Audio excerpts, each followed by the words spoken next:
Voici la carte de l'Afrique. Si vous regardez vers le sud, vous verrez une végétation luxuriante avec beaucoup de verdure. Cependant, lorsque vous allez vers le nord, les choses sont différentes. Englobant plusieurs pays, c'est le désert le plus gigantesque au monde avec des kilomètres et des kilomètres de dunes.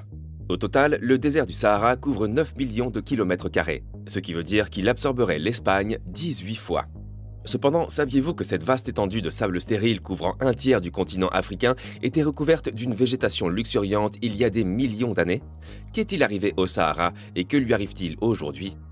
Dans cette vidéo, nous nous penchons sur les découvertes terrifiantes que les scientifiques ont faites sous le désert du Sahara. L'océan Atlantique borde le Sahara à l'ouest, la mer Rouge à l'est, la mer Méditerranée au nord et la savane du Sahel au sud. Cet énorme désert s'étend sur 11 pays.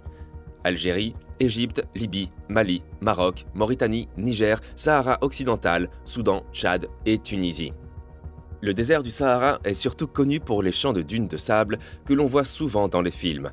Les dunes peuvent atteindre près de 183 mètres de haut, cependant elles ne couvrent qu'environ 15% de l'ensemble du désert. Les autres caractéristiques topographiques comprennent des montagnes, des plateaux, des plaines recouvertes de sable et de gravier, des salines, des bassins et des dépressions. Le Sahara était autrefois une zone tropicale, alors comment est-il devenu la région aride et rude qu'il est aujourd'hui? La réponse à cette question nous ramène plusieurs milliers d'années en arrière. Le Sahara a longtemps été soumis à des fluctuations périodiques d'humidité et d'aridité. Ces fluctuations sont dues à de légères variations de l'inclinaison de l'axe orbital de la Terre, qui modifie l'angle de pénétration du rayonnement solaire dans l'atmosphère. À plusieurs reprises au cours de l'histoire de la Terre, l'énergie solaire a été plus importante pendant la saison des moussons en Afrique de l'Ouest. Au cours de ces périodes, connues sous le nom de périodes humides africaines, il pleut beaucoup sur l'Afrique du Nord.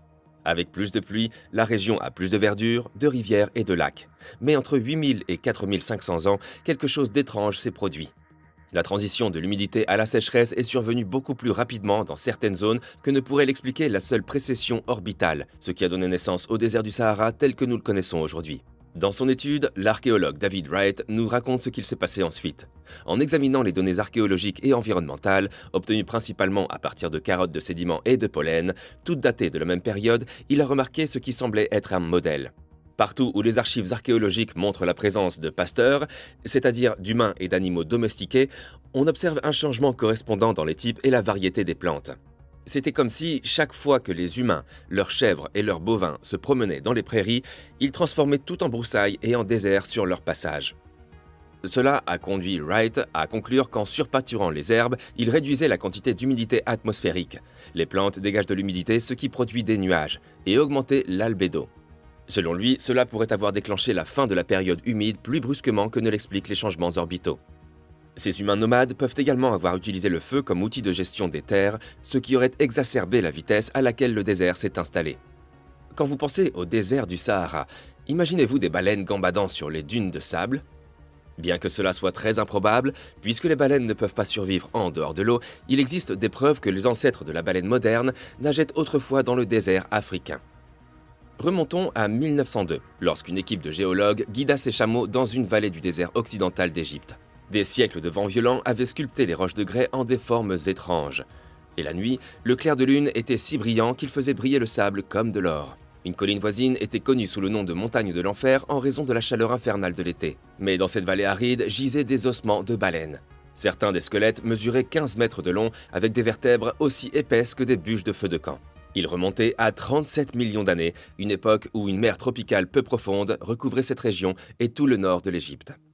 Et bien que les géologues ne s'en soient pas rendus compte à l'époque, les spécimens préhistoriques présents dans le sable allaient offrir des indices sur l'une des questions les plus lancinantes de l'évolution, comment les baleines sont devenues des baleines. L'un des indices trouvés sur ces baleines mortes depuis longtemps était la présence de pieds. Les scientifiques soupçonnaient depuis longtemps que les baleines étaient des mammifères terrestres qui, au fil des millions d'années, s'étaient glissés dans l'océan, perdant progressivement leurs 4 pattes. La preuve en est que les baleines modernes ont des os de pattes arrière vestigiaux.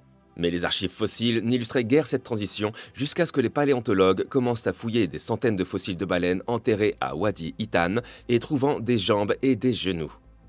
Des spécimens plus anciens de baleines à pattes ont été identifiés depuis, mais ceux de Wadi Ittan sont inégalés par leur nombre et leur état de conservation. La vallée, située à environ 3 heures de route du Caire, est désormais un site du patrimoine mondial de l'UNESCO, visité par quelques 14 000 personnes chaque année. Les paléontologues supposent que les ancêtres terrestres des baleines étaient des charognards ressemblant à des cerfs ou à des cochons et vivant près de la mer. Il y a environ 55 millions d'années, ils ont commencé à passer plus de temps dans l'eau, mangeant d'abord des poissons morts le long du rivage, puis poursuivant des proies dans les eaux peu profondes avant de patauger plus profondément. Au fur et à mesure, certains ont développé des caractéristiques qui facilitaient la chasse dans l'eau. Au fil du temps, comme ils n'avaient plus à supporter le poids total de leur corps en mer, ils ont grandi, leur colonne vertébrale s'est allongée et leur cage thoracique s'est élargie. La plupart des fossiles de la vallée appartiennent à deux types.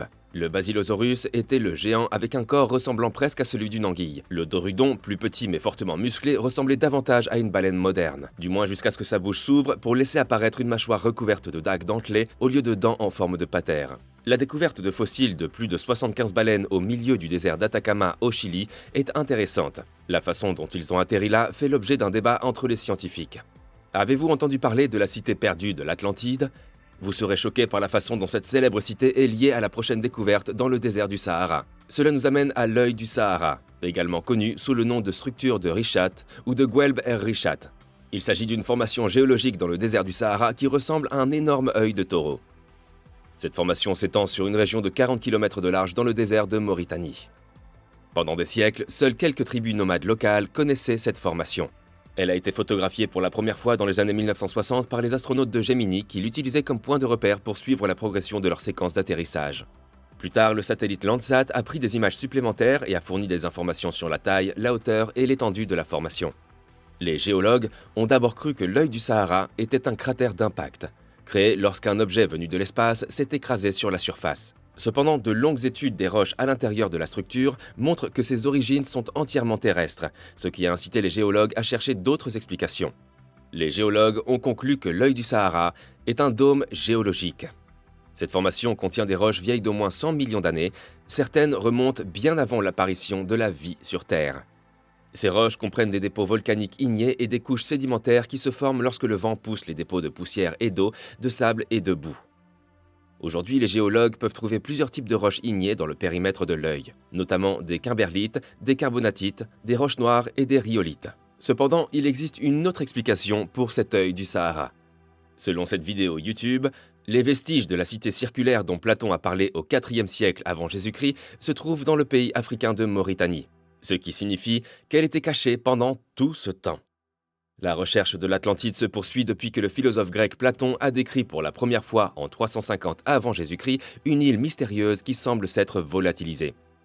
Nous avons cherché son emplacement dans tous les mauvais endroits, car tout le monde suppose qu'elle doit se trouver quelque part sous l'océan, par exemple dans les profondeurs de l'océan Atlantique ou dans la mer Méditerranée, explique l'animateur de la chaîne YouTube Bright Insight, connu uniquement sous le nom de Jimmy. Il propose plutôt que l'œil du Sahara soit l'emplacement réel de la cité mythique. Solon, un homme d'État de la Grèce antique, est l'homme qui aurait transmis des informations sur l'Atlantide à Platon. Selon Jimmy, non seulement la ville a la taille et la forme exacte que Platon lui a attribuées, 23,5 km de diamètre et une forme circulaire, mais les montagnes qu'il a décrites au nord sont clairement visibles sur les images satellites, comme preuve des anciennes rivières qui, selon Platon, couraient autour de la ville. Selon Platon, l'Atlantide a été détruite en un seul jour et une seule nuit de malheur et a sombré sous les flots. Les archives scientifiques montrent que la Terre a subi d'importants bouleversements climatiques il y a environ 1500 ans, au moment où l'Atlantide aurait disparu. Jimmy montre également des images satellites qui ressemblent aux conséquences d'un tsunami que personne n'aurait pu voir de nos jours. Regardez la carte de l'œil du Sahara. La région entière ne semble-t-elle pas avoir été soufflée par des eaux vives ou un tsunami ? Le désert du Sahara continue de nous réserver des mystères, et le prochain concerne un objet trouvé sur place dont les fonctions ne sont pas connues à ce jour. Il s'agit de l'anneau Clayton, et plus déroutant encore, ces anneaux ont été trouvés dans la partie la plus inhospitalière du désert du Sahara en Égypte.